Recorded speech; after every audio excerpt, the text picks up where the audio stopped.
Memedi dodolan sirah ing tengah wengi. Nalika isih bocah, aku duwe kanca kenthel jenenge Purnama Sidi alias Tole. Tangkepe grapyak, mula akeh bocah sabarakan sing seneng kekancan karo dheweke. Saben liburan sekolah, aku sak kanca mesti dolan menyang omahe Tole sing Bawira. Kabeh krasan dolan ana kono, merga Tole duwe dolanan sing pepak.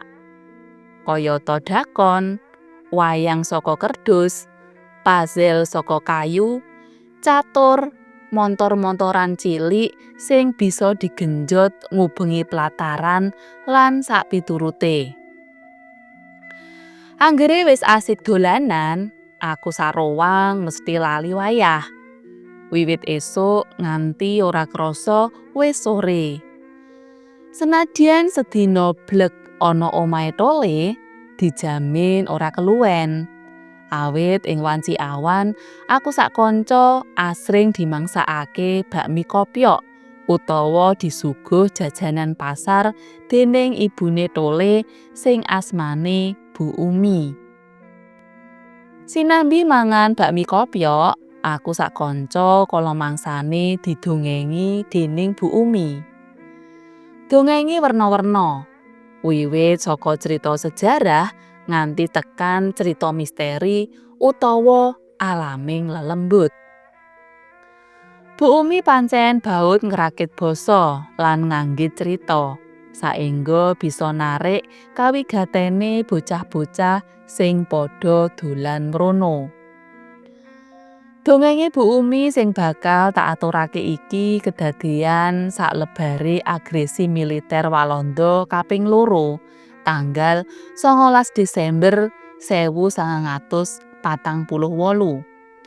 Utawa sing luwih kawentar kanthi aran Prastawa Dorstut utawa Kelas 2. Critane ngenani memedi sing dodolan sirah ing wanci tengah wengi. Dene critane mangkene. Salebare dumadi Dorstut taun 1948,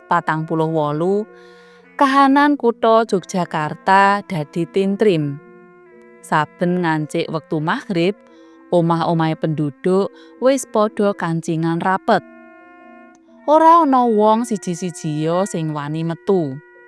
Kahanan jaba peteng dedet lelimengan, jalaran wektu semono durung kabeh dalan diwenehi lampu listrik dening Anim, sebutan perusahaan listrik utawa PLN-e Walanda. Lan omah-omahe penduduk sing kuwagang lengganan listrik mung para juragan batik ing Kampung Prawira Taman, Mantri Jeron, Tirta Dipuran lan Mangkuyudan. Dene omahe penduduk umume mung padha migunakake lampu teplok nganggo lenga patra utawa minyak tanah. Mula ora nggumunake menawa dalan-dalan ing wewengkon Kampung Jogokarian dalah sak kiwa tengene katon peteng lelimengan. Loronge uga durung diaspal. Isih pating growal, ngendi-ngendi tinemu watu mendosol lan jeglongan. Dadi yen ora kepeksa banget, sengara ana wong wani metu saka ngomahe. Dek jaman semono, ing sakdawane dalan Jogokarian uga durung akeh omahe. Pekarangane racak isih rungkut lan jembrung kebak ribib bebondotan ora kober ngresiki merga ditinggal ngungsi dening sing duwe nalika dumadi Dorstut. Saben ngancik wanci maghrib dalan-dalan sepi nyenyep.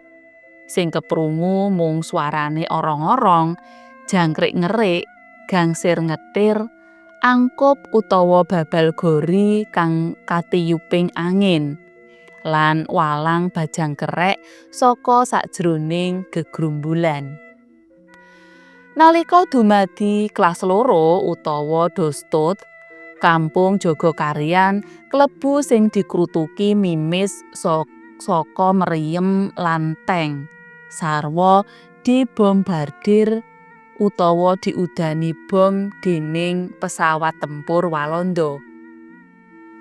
Sebab Kampung Jogokarian dadi basise para pejuang, anak buah lan tentara sing ngadani perang gerilya. Kampung Jogokarian ora patiya adoh karo markase tentara Walanda kang manggon ana Benteng Vandenbrug, salore Kraton Yogyakarta. Kira-kira 3 kilometer wae. Saka Kampung Jogokarian iki para pejuang anak buahe Letnan Komarudin sing kondhang Kejana Priya jalaran ora mempan ditembak mesanggrah. Rehne peluru ora bisa nembus awake, Komarudin nekat maju ijen menyang Palagan senajan dikrutuk Mimis déning serdadu Walanda. Kejaba dadi basise pejuang, Jogokarian uga dadi markase TNI. Ing kono padha ngatur siasat utawa strategi kanggo ngrabosa markase Walanda ing Benteng Vandenbrug. Sawise para pejuang dalah TNI nyerang beteng lan bisa gawe kocar-kacire para serdadu Walanda, banjur ngilang mlebu desa-ngadesa utawa pegunungan. Jroning wektu setahun, taun 1948 tekan 1949, Jogokarian wis rambah kaping 5 dadi ajanging paprangan antarane serdadu Walanda mungsuh TNI lan pejuang. Nalika serdadu Walanda ngadani polisionil saperlu goleki para pejuang. Yen Walanda penyebute para ekstremis. Dumadi paprangan rame ana kampung kono.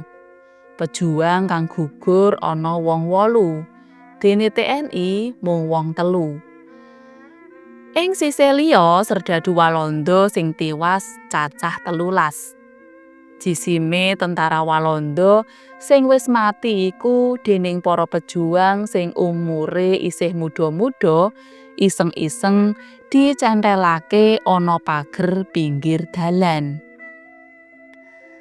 Pakarte mau njalari komandan Walanda ing Yogyakarta, Van Langen nesu banget. Mula banjur ngetapake pasukan kanggo ngrabosa Jogokarian. Nalika serdadu Walanda ngadani operasi pembersihan sing dadi korban penduduk sipil tanpa gegaman. Amarga para pejuang wis padha ngilang munggah pegunungan sakulon PG Pandokan, saiki pabrik gula Madukisma tumuju Bibis, markase Komandan Brigade 10 pimpinane Letkol Soeharto.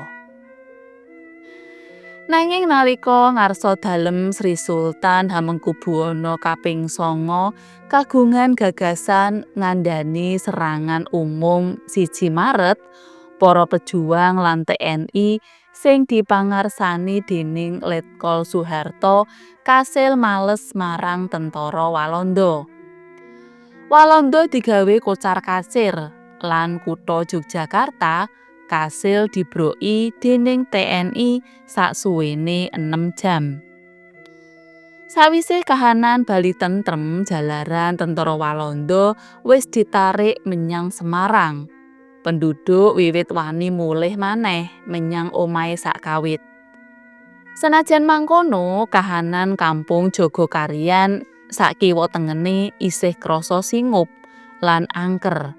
Merga kaperbawan déning ambune getih sing amis. Saben ngancik wengi maghrib, Penduduk wis padha kancingan lawang.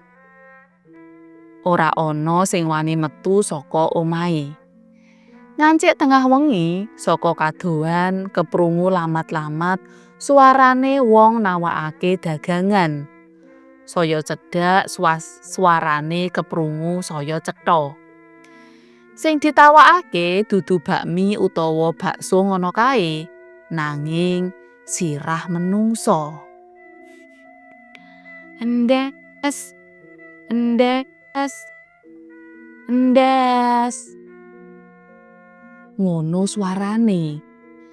Penduduk padha ngira sing dodolan endas iku dudu menungso lumrah, nanging roh sing klambrangan. Luwe-luwe ing malem Selasa lan Jemuah Kliwon. Ing sakdawane dalan Jagakaryan asring keprungu jerite wanita kang kelaran utawa swara pangrintih ngrerucit ati. Crita serem liyane saka papan kono uga asring keprungu swara gemrenggeng kaya wong sak pirang-pirang lagi dampyak-dampyak mlaku bareng sak perlu layar. Padha omong-omongan nanging ora cetha ditangkep kuping. Miturut critane Bu Umi, biyen Mbah Parto Semedi sing daleme ora adoh saka omahe Bu Umi, tau nyoba mancik meja kanggo nginjen saka ventilasi. Sapa to sing sejatine sing tawa-tawa endas mau. Nanging sing diweruhi dudu wong dodol kaya lumrahe kae. Sing katon mung wewayanganing pawongan menganggo sarwa ireng karo mikul dagangan. Ning jarene Mbah Medi, isine sing ana jeron pikulan kuwi apa? Ora pati cetha wujute. Critane Bu Umi. Mas Giyarno alias Mas Gin kang omahe pinggir dalan gedhe Jagakaryan uga tau nginjen saka mburi korden cendhela nakone. Sajake pawongan sing dodolan endas kuwi ngerti yen diinjen. Mula banjur mandeg ana ngarep omahe Mas Ginaryo. Bareng disetitekake jebul wewujudan sing nawakake dagangan kuwi arupa gembung tanpa sirah. Getihé isih ndlewer netesi pundak lan dadane. Saknalika Mas Gin tiba nglibak ora eling Purwa Duksina. Taun 1959, penduduk Jagakaryan sing maune ngungsi wiwit akeh kang balik menyang omahe dhewe-dhewe.